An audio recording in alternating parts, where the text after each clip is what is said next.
Welcome to Get Your FRQ On. In this tutorial, I'm going to show you how to create box plots for data that you want to analyze. So this is a line graph for some data that I have stored in my stat editor. If I want to visualize this in a box plot or a box and whisker plot, I can go right back to my second stat plot. So second, and then y equals will give me my stat plots. And for this one, if I just click on the first one, you'll notice right now it's selected to be a line plot. I'm just going to move this to this one. Notice that these two right here kind of look the same. This one has dots, this one doesn't. I'm going to explain what that difference is when we see it. So I'm going to select this one, and then notice I only get to choose one list.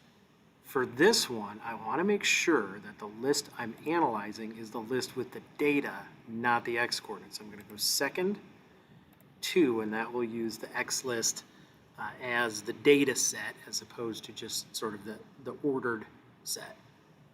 So click enter, and then I'm going to go back to graph. And then notice what I have here, typical box plot, and then I have this lone point over here. So recall what the different marks for the box plot mean. This line in the middle represents the median of the set of data. This line right here represents whatever the value of the first quartile is. This line is the third quartile. And then this over here, this point over here is what we call an outlier.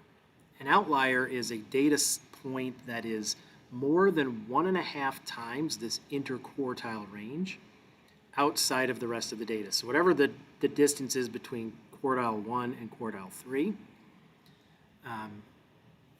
multiply that by 1.5, and if there's any data that's more than that far away from the rest of the data, that would be considered an outlier. So this line right here would represent the smallest data point that is not an outlier, and this one would be the largest data point that is not an outlier. Notice there's no outliers above this point, so that is also the maximum value for that data. But there is one value that's way lower than anything else, and so this will help you visualize data that would be considered an outlier. All right, now, you don't have to do it this way. If I go back to my stat plot, all right, notice I've selected the one that could show outliers. If I change this to the one next to it, this will not show any outliers. It'll just draw the graph for all of the data.